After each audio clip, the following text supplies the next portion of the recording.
hit send at 11:47 p.m. and immediately wanted to throw my laptop out the window. 3 years of Sam treating me like his personal assistant/emotional punching bag, and I finally did it. I quit via email. Not exactly professional, but neither was him screaming at me in front of the entire marketing team today over a presentation that wasn't even my responsibility. My hands were still shaking as I stared at the screen. Effective immediately, I resigned from my position. Please consider this my formal notice. Jack. Short, sweet, and probably career suicide, but I couldn't take another day of his mood swings and impossible demands. The cursor blinked mockingly at me, as if questioning whether I'd really gone through with it. I grabbed a beer from the fridge and tried to convince myself I'd done the right thing. Sam Donovan's 6 feet of perfectly pressed suits and sharp jawlines that made every woman in the office forget he was a complete nightmare to work for. Everyone thought he was some kind of business genius, the golden boy who'd transformed his father's struggling company into a market leader. But I knew better. I'd seen the real Sam, the one who stayed until 2 a.m. reviewing every single detail, running his hands through his dark hair like he was carrying the weight of the entire world. Not my problem anymore. Or so I kept telling myself. The apartment felt different now that I was officially unemployed. The IKEA furniture I'd bought with my first paycheck suddenly looked cheap and temporary. The motivational poster on my wall, "Success is not final. Failure is not fatal," now seemed like a cruel joke. I'd been so proud when I got this job, fresh out of college with big dreams and bigger debts. Sam's company was prestigious, the kind of place that looked impressive on a resume. I remember my first day. Sam had barely looked at me during the introduction, just nodded curtly when HR explained I'd be working directly under him on the Morrison account. I thought he was just busy, focused, professional. I had no idea that his cold demeanor would become the bane of my existence for the next 3 years. The Morrison account. That's where it all started going wrong. I'd worked 60-hour weeks, skipped family dinners, canceled dates, all to make sure every detail was perfect. And when we landed the contract, worth $12 million, Sam took all the credit in the board meeting. Didn't even mention my name. I sat there in that glass conference room, watching him present my research, my strategies, my late-night brainstorming sessions. Like they were his own brilliant ideas. That should have been my first red flag. But I was young, eager to prove myself, convinced that if I just worked harder he'd eventually notice my contributions. What a fucking joke. I was halfway through my second beer when someone started pounding on my door. Not knocking, pounding. Like the building was on fire and they needed to evacuate immediately. The clock on my microwave read 12:15 a.m. Who the hell shows up at someone's apartment after midnight? My first thought was Mrs. Chen from 4B. She'd been having issues with her ex-husband lately, and maybe he'd shown up drunk again. But the pounding was too aggressive, too desperate. This wasn't some domestic dispute. This was someone who was barely holding it together. I set my beer down and walked to the peephole, my heart already starting to race for reasons I couldn't explain. The hallway light was dim, casting shadows that made it hard to see clearly. But when the figure moved slightly to the left, I got a clear view of his face. My heart literally stopped. Sam. At midnight, outside my apartment. His usually perfect tie was loosened, hanging askew around his neck. His shirt was wrinkled, sleeves rolled up in a way I'd never seen in the office. His hair, always perfectly styled, was disheveled, like he'd been running his hands through it obsessively. He looked like he'd driven straight here without stopping, without thinking, without caring about anything except getting to my door. Jack. His voice came through the door, slightly hoarse, raw with an emotion I couldn't identify. I know you're in there. Open the damn door. I'd never heard him say my name like that. In the office it was always clipped, professional, usually followed by some impossible task or criticism about my work. But this was different. There was something almost pleading in his tone, something that made my chest tighten unexpectedly. My heart was beating so loud I was sure the neighbors could hear it. This was the same man who couldn't be bothered to make eye contact with me unless there was urgent work to discuss. The same man who'd humiliated me in front of our colleagues just hours ago. What was he doing here? What could possibly be so important that it couldn't wait until Monday morning? We need to talk, he said again, and this time I could hear something else in his voice. Desperation? Anger, or something else entirely that I wasn't prepared for. Something that made my stomach flip in ways I didn't want to analyze. I pressed my back against the door, trying to steady my breathing. Through the thin wood I could hear him moving, probably pacing the narrow hallway like he did in his office when he was stressed about a deadline. The same restless energy that I'd watched from across conference tables for 3 years was now just inches away from me. Part of me wanted to ignore him, to let him stand out there until he gave up and went home. I owed him nothing, less than nothing considering how he treated me. But another part of me, a part I really didn't want to examine too closely, was curious. What could Sam Donovan possibly want from me at midnight that couldn't wait for business hours? "Jack, please." His voice was softer now, almost vulnerable, and that single word made my resolve crumble. I'd never heard him say please to anyone. Not in 3 years of working for him. He gave orders, made demands, expected compliance. He didn't ask politely for anything. I took a deep breath, knowing instinctively that whatever happened next would change everything between us. The Jack who opened this door wouldn't be the same Jack who'd sent that resignation email 2 hours ago. Something fundamental was shifting, and I could feel it in the way my hands trembled as I reached for the deadbolt. The hallway was about to become a battleground, and I had no idea which one of us would walk away intact. But I opened the door anyway. The moment I opened the door, Sam pushed past me like he owned the place. His cologne, sandalwood mixed with something purely masculine that I'd never been close enough to identify, filled my entire living room. I'd never noticed how intimidating his physical presence was until he was invading my personal space, making my modest apartment feel impossibly small. "Are you out of your fucking mind?" He whirled around to face me, and I saw something in his hazel eyes that I'd never witnessed before. Vulnerability mixed with barely controlled anger. "Email? Seriously, Jack? After 3 years you send me a goddamn email?" I'd never heard him curse before.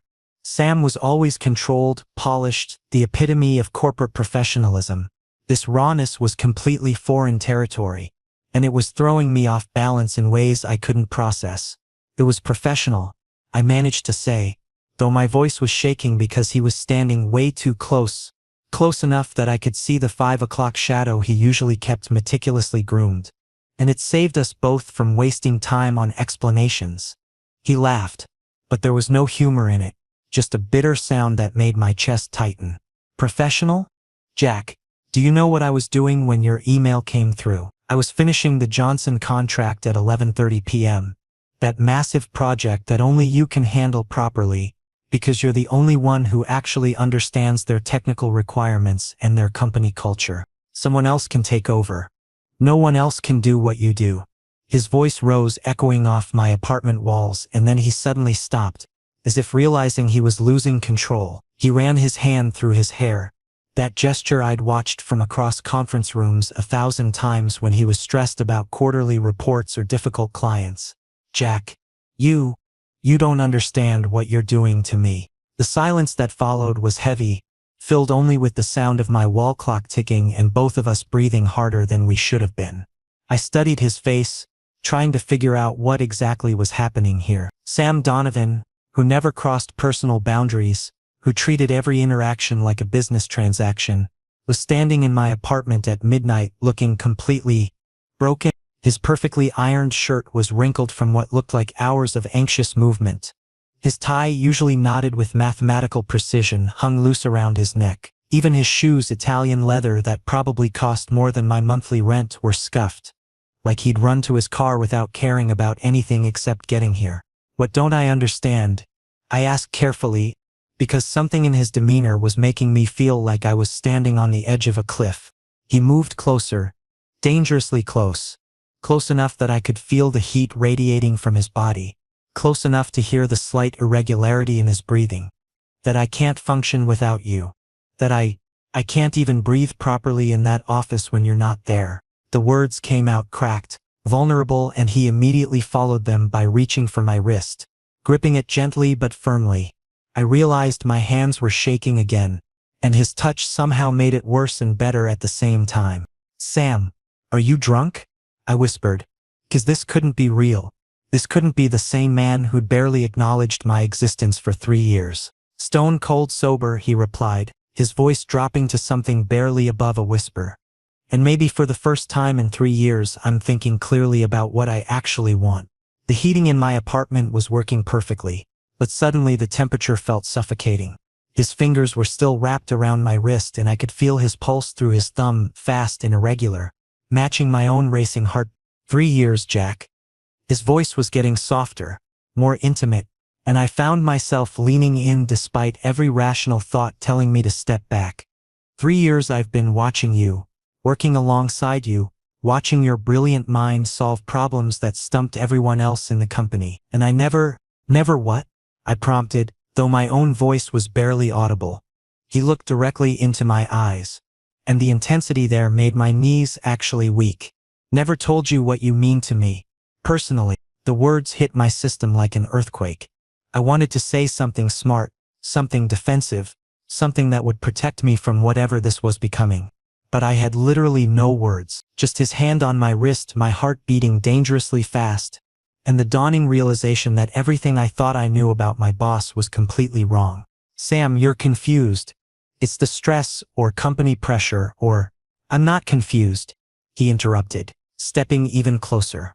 Now there were barely inches between us, and I could see the flecks of gold in his hazel eyes, could count his eyelashes if I wanted to. I've been confused for the past 3 years, watching you walk into the office every morning, sitting next to you in meetings, hearing you laugh when you talked with other colleagues. I got jealous, Jack. Fucking jealous whenever someone else got your attention. This couldn't be happening. This wasn't the Sam Donovan I knew, the man who never showed personal emotions, who handled every interaction like a business transaction with predetermined outcomes. Then why didn't you fire me? If I was such a distraction, I managed to ask. He released my wrist and touched my jaw instead, so gently that I involuntarily leaned into his touch before I could stop myself. The contact sent electricity through my entire nervous system, because you were perfect for me. Without you, I felt incomplete in the office during presentations when making major decisions. I thought if I maintained professional distance, set clear boundaries, this feeling would eventually fade away. But it didn't, not even close. It got worse, actually, especially today when you looked at me in the office after I lost my temper with the team. The disappointment in your eyes, the hurt. I realized that I'm more afraid of losing you than I am of facing whatever this is between us. My brain was completely short-circuiting. This was the same man who'd barely acknowledged my contributions for 3 years, who'd ignored my suggestions in meetings when they didn't align with his predetermined agenda. Sam, I started, but he was so close to my lips that the words got stuck in my throat. I could feel his breath on my face, warm and slightly unsteady. The space between us was charged with 3 years of unspoken tension, misunderstood glances, and professional interactions that suddenly seemed loaded with completely different meaning. My apartment had become a pressure cooker and we were both about to explode. 3 years, Jack. 3 years I've been watching you, working with you, appreciating your intelligence, your creativity, your dedication, and I never… Sam's voice trailed off like he was searching for words that didn't exist in any corporate handbook. Never what? I prompted, though my own voice was barely a whisper because the intensity in his eyes was making it hard to breathe normally. He looked directly at me and the raw emotion there made my knees actually weak. Never told you that you mean everything to me. Not just professionally, personally, completely. Sam's words hit my nervous system like lightning. I wanted to say something intelligent, something that would deflect this moment and protect me from whatever was happening here. But I was completely speechless. There was just his hand on my face, my heart beating like it was trying to escape my chest, and this earth-shattering realization that everything I thought I understood about our relationship was built on completely false assumptions. Sam, you're overwhelmed. It's the stress from today or pressure from the board. Or… I'm not overwhelmed, he interrupted, moving even closer until there was barely any space between us. I've been overwhelmed for the past 3 years, watching you arrive at the office every morning in those perfectly pressed shirts, sitting next to you during budget meetings and trying not to notice how you bite your lip when you're concentrating, hearing you laugh during coffee breaks with other departments. I got jealous, Jack, pathetically, irrationally jealous whenever someone else made you smile. This couldn't be real. This wasn't the Sam Donovan I knew. The man who'd never shown personal emotions in my presence, who treated every workplace interaction like a calculated business move with measurable outcomes. Then why didn't you just fire me? If I was causing you such complications? I somehow managed to ask through my confusion. He moved his hand from my jaw to cup my face properly, his thumb tracing my cheekbone so gently that I found myself leaning into the touch before my brain could override the impulse. Because you were exactly what I needed, Jack. Without you handling the technical aspects of major accounts, managing client relationships, anticipating problems before they became crises, I felt incomplete. During presentations, strategy meetings, crisis management, everything was better when you were involved.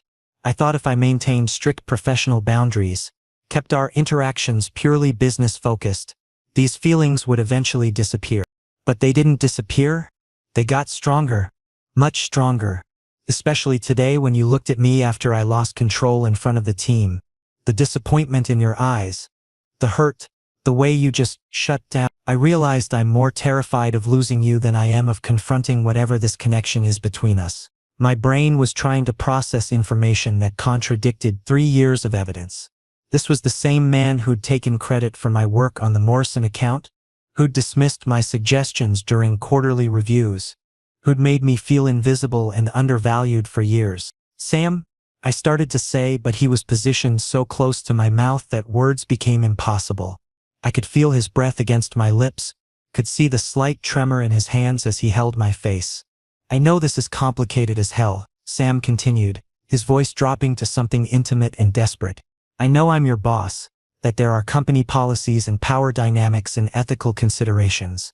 I know this probably seems completely inappropriate and potentially career-damaging for both of us. But Jack, his voice became almost a whisper. I can't let you walk away. Not without at least trying to show you what you actually mean to me. Show me how. I asked, though deep down I already knew where this conversation was heading. Could feel it in the way the air between us had become electric. Like this, he said, and then he kissed me. It started soft and tentative, like he was asking for permission, testing whether I'd pull away or push him back or tell him to leave.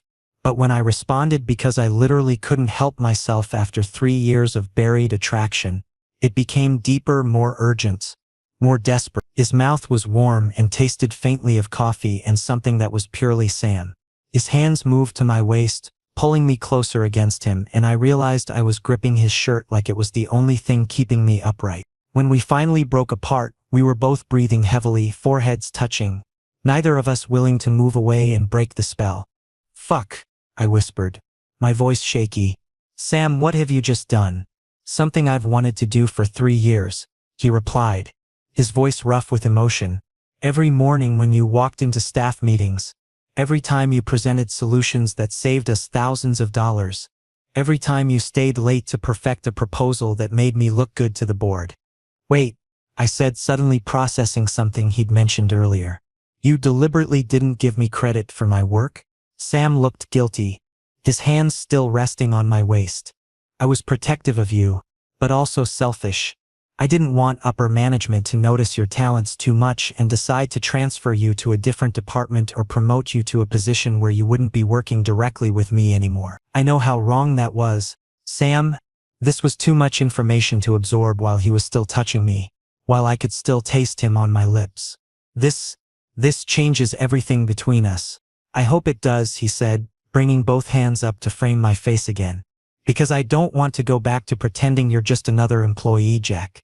I don't want to go back to professional distance and measured responses and corporate-approved interactions. I looked into his eyes, those hazel eyes I'd observed from across conference tables for 3 years. But never this close. Never with this kind of raw honesty. Sam, if we do this, everything becomes complicated. Office dynamics, our working relationship, company policies, everything. I understand that, he nodded seriously. That's why I'm not accepting your resignation. We'll figure out the professional aspects, HR policies, department restructuring, whatever corporate compliance requires. But Jack, I can't lose you, not professionally, and definitely not personally. He leaned closer again, his lips almost touching mine. Stay tonight, please. Let me show you properly what you mean to me. Let me prove that this isn't just some impulsive reaction to your resignation. I realized I'd already made my decision somewhere between his confession and that kiss. Okay, and just like that, the entire foundation of our relationship shifted completely. Tomorrow would bring complications, awkward conversations, policy reviews, and probably a dozen new problems. But tonight in my apartment with Sam looking at me like I was something precious instead of just another employee, I didn't care about any of that. Tonight I just wanted to see where this led. I know this is incredibly complicated, Sam continued, his thumb still tracing gentle patterns along my jawline. The touch was so soft it was almost reverent, like he was memorizing the shape of my face. I'm your boss. There are company policies, power dynamics, ethical considerations that make this a potential nightmare for both of us. I know this seems completely inappropriate and possibly career-destroying. But Jack, his voice dropped to barely above a whisper, intimate and desperate, I can't let you walk away. Not without at least trying to show you what you actually mean to me. Show me how. I asked, though somewhere deep in my chest I already knew where this was heading, could feel it in the way the space between us had become charged with 3 years of unspoken tension. Like this, he said, and then his lips were on mine. It started soft and tentative, like he was asking for permission, testing whether I'd push him away or tell him to stop. His mouth moved against mine carefully, almost hesitantly, as if he couldn't quite believe this was actually happening. But when I responded, because after 3 years of buried attraction and professional frustration, I literally couldn't help myself, everything changed. The kiss became deeper, more urgent, more desperate. His mouth was warm and tasted faintly of the coffee he'd probably been drinking all evening, mixed with something that was purely, distinctly Sam. His hands moved from my face to my waist, pulling me closer against him until there was no space left between our bodies. I realized I was gripping his shirt with both hands, my fingers twisted in the expensive fabric like it was the only thing keeping me anchored to reality. The kiss deepened further, and I could feel 3 years of professional tension and suppressed attraction pouring out of both of us. When we finally broke apart, we were both breathing heavily, foreheads pressed together, neither of us willing to move away and break whatever spell had fallen over my apartment. Fuck, I whispered, my voice shaky and raw. Sam, what have you just done? Something I've wanted to do for 3 years, he replied, his voice rough with emotion. Every morning when you walked into staff meetings with that focused expression, every time you presented solutions that saved the company thousands of dollars, every time you stayed late to perfect a proposal that made me look good in front of the board of directors. Something in his phrasing caught my attention, and I pulled back slightly to look at him properly. Wait, you deliberately didn't give me credit for my work? Sam's expression shifted to something guilty and conflicted. I was protective of your career, but I was also selfishly possessive. I didn't want upper management to notice your talents too much and decide to transfer you to a different department where you'd be working under someone else. I didn't want them to promote you to a position where you wouldn't be reporting directly to me anymore. I know how wrong that was, how it probably damaged your career progression. Sam, this revelation was adding another layer of complexity to an already overwhelming situation. This changes the entire context of our working relationship. I hope it does, he said, bringing both hands up to frame my face again. Because I don't want to go back to pretending you're just another employee I supervise. Jack, I don't want to continue with professional distance and measured corporate responses and carefully managed interactions. I looked into his eyes, those hazel eyes I'd observed from across conference tables for 3 years, but never this close. Never with this kind of raw vulnerability and desperate honesty. Sam, if we cross this line, everything becomes exponentially more complicated. Office dynamics, our working relationship, company policies, potential gossip and speculation from colleagues. Everything changes. I understand the risks, he nodded seriously. That's exactly why I'm not accepting your resignation. We'll figure out the professional complications, HR policies, department restructuring, whatever corporate compliance requires to make this inappropriate. But Jack, his voice became even softer, more vulnerable. I can't lose you, not professionally, and definitely not personally. Not when I've finally found the courage to be honest about what I've been feeling. He leaned closer again, his lips almost touching mine, close enough that I could feel his breath warm against my mouth. Stay tonight, please. Let me show you properly what you mean to me. Beyond just words and confessions. Let me prove that this isn't some impulsive reaction to your resignation, or some panic-driven attempt to keep a valuable employee. The way he said it, not demanding or expecting, but actually asking, actually vulnerable, made something in my chest crack open. This wasn't the authoritative CEO who gave orders and expected compliance. This was just Sam, uncertain and hopeful and more human than I'd ever seen him. I realized that somewhere between his midnight arrival and this moment, I'd already made my decision.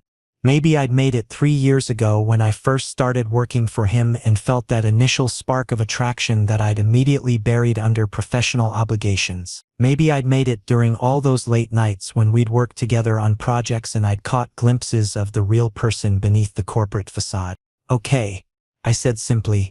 The relief that flooded his expression was so intense it almost took my breath away. He looked like I'd just granted him something he'd been desperately hoping for, but never expected to receive. Are you sure? He asked, searching my face for any sign of hesitation or doubt. Instead of answering with words, I kissed him again. This time I was the one initiating, pressing my mouth to his with 3 years of suppressed want and professional frustration and confusion about our complicated dynamic. He responded immediately, his arms wrapping around me and pulling me closer until we were pressed together from chest to hip. This kiss was different from the first, less tentative, more certain, filled with the acknowledgement that we were both choosing to cross a line that couldn't be uncrossed. When we finally separated, both of us were breathing hard and looking at each other with a mixture of desire and amazement that this was actually happening. Jack, he said, my name like it was something precious. Something he'd been saving up to say properly for years. Don't overthink this.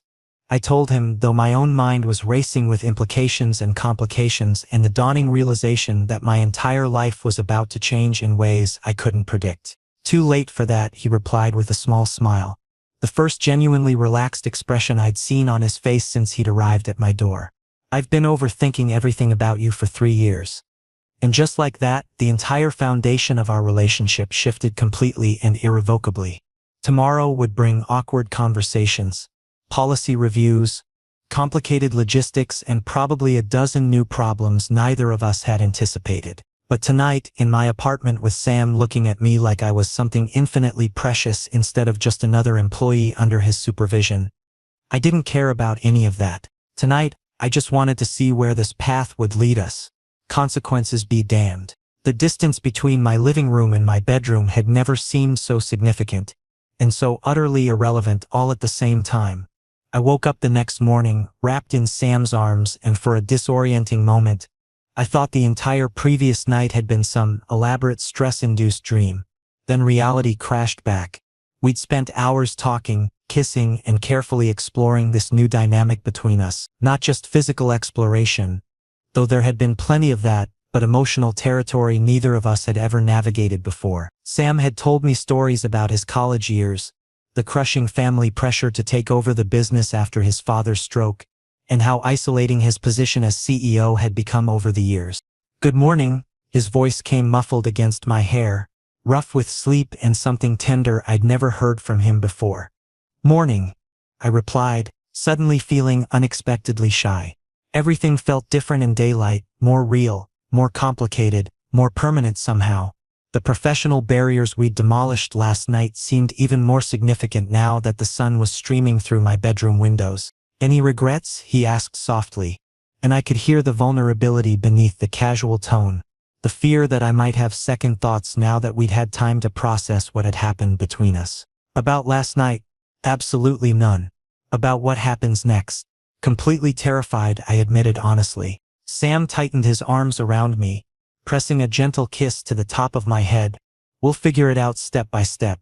I've already drafted an email to HR about restructuring your reporting relationship. You'd report to Maya instead of directly to me, which technically removes the direct conflict of interest and makes this ethically appropriate according to company policy. You've already planned everything out? I turned in his arms to face him properly, surprised by how quickly he'd moved into problem-solving mode. Jack, I've been waiting 3 years for this opportunity. I'm not taking any chances that bureaucratic complications or policy violations could derail what we're building here. He brushed a strand of hair away from my forehead with gentle fingers. But if you're not comfortable with the pace or the arrangements, we can take this as slowly as you need. Everything moves at your speed from here. What about the office environments? People are going to notice changes in our dynamic, even if we're trying to be professional. Hopefully not immediately and hopefully not obviously. We'll maintain strictly professional behavior during work hours. No different from how we've always interacted, except he paused, a small smile playing at the corners of his mouth. Except I'll finally be giving you proper credit for your contributions and innovations. Wow, such a tremendous sacrifice on your part, I teased, and he laughed, a real unguarded laugh that I'd never heard from him in any office context. Before heading to work, we shared coffee in my small kitchen and established basic ground rules for navigating this new reality. Strictly professional behavior during office hours, with no personal conversations unless absolutely urgent. We'd drive separately and arrive at different times to avoid speculation. Most importantly, if either of us felt uncomfortable or overwhelmed by the situation, we'd communicate about it immediately rather than letting problems fester. I'm scared, I admitted as we were both getting ready to leave. So am I, Sam replied seriously. But Jack, whatever this is between us, it's worth the risk and the complications. At least it is to me. When we arrived at the office, separately with a carefully planned 15-minute gap, everything felt surreal and hypercharged. My colleagues' normal morning chatter, the familiar sound of the coffee machine brewing the first pot of the day, Maya discussing her weekend plans with Jake from accounting. Nobody knew that my entire world had fundamentally shifted in the span of 12 hours. I watched Sam through the glass walls of his office. He was already in a meeting with department heads, completely back in his professional mode, serious expression, perfect posture, commanding presence that made it clear why he was successful in his position. For a moment I felt a flicker of doubt. Had last night actually happened? Or had I imagined that vulnerability, that tenderness, that desperate honesty? Then at exactly 11 a.m. I received an email. Your quarterly review has been rescheduled effective immediately. Maya will be conducting it instead of me, and you'll report to her for all project matters going forward. This change reflects departmental restructuring for improved efficiency. 30 seconds later, another email arrived. Lunch? There's a new Mediterranean place that opened near the office. I've heard good things about their menu. Both emails had arrived at the same time, one completely professional and corporate appropriate, the other personal and intimate. This was going to be our new reality. Carefully maintained professional boundaries during work hours, with personal connection reserved for private moments. Maya knocked on my cubicle wall around noon. Hey Jack, can we grab coffee? I want to discuss this reporting change and make sure the transition goes smoothly. Of course, I replied, trying to sound casual while my heart rate spiked. Had she already figured out what was really happening? At the coffee station, Maya lowered her voice. Look, I don't know what's going on between you and Sam. And honestly, I don't need to know the details. But I've worked here long enough to recognize when someone's trying to manage potential complications proactively. My stomach dropped. Maya, I can explain. You don't need to explain anything to me, she interrupted gently. What I will say is that you're one of the most talented people in this department, and Sam has been protective of your career trajectory in ways that weren't always obvious. If this reporting change helps both of you navigate whatever personal situation you're dealing with, then I'm happy to facilitate that. I stared at her, processing the implications. You've known about his feeling? I've suspected for a while that his investment in your professional development went beyond normal supervisory interest. The way he personally reviewed your work, how he made sure you were included in high-profile projects, how he got visibly tense when other departments tried to poach you for their teams. Maya stirred her coffee thoughtfully. I just want to make sure you're protected career-wise. Whatever happens personally, your professional reputation shouldn't suffer. Thank you, I said, genuinely grateful for her discretion and support. Just be careful, okay? Office relationships are complicated even under the best circumstances. And when there's a power dynamic involved, things can get messy quickly. The rest of the day passed in a strange haze of normalcy, punctuated by hyper-awareness.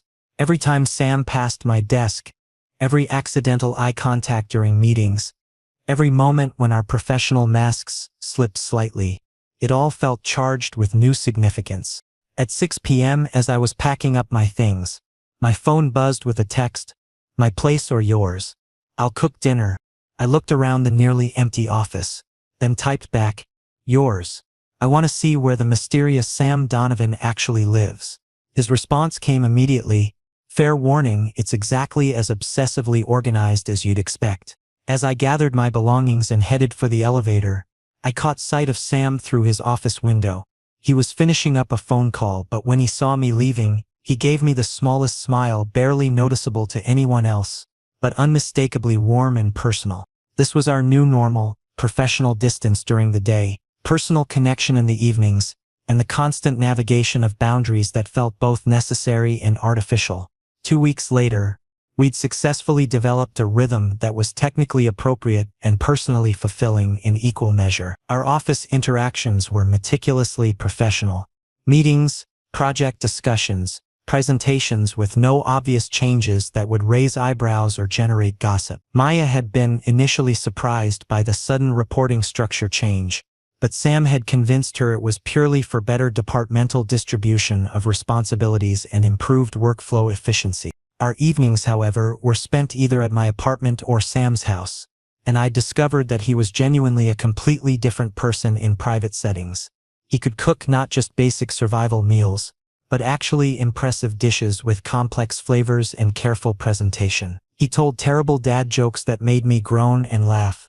Simultaneously, he managed his anxiety by color-coding his personal schedules and obsessively organizing everything from his closet to his kitchen cabinets. "Have you ever told anyone how much stress you actually carry?" I'd asked one evening, watching him review quarterly projections until nearly midnight, his brow furrowed with concentration and worry. "Being CEO means you can't publicly admit weakness or uncertainty," he'd explained, rubbing his temples. "The board of directors, investors, employees, everyone needs to believe I can confidently handle whatever challenges arise.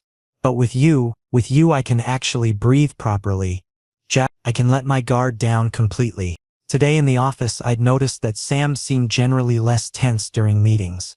He was actually listening to employee suggestions instead of dismissing them outright, and his responses were more collaborative than dictatorial. Maya had even commented that the overall office atmosphere seemed to be improving, though she couldn't pinpoint exactly why. Jake had obviously sensed that something significant had shifted in the office dynamic, but thankfully he wasn't asking direct questions.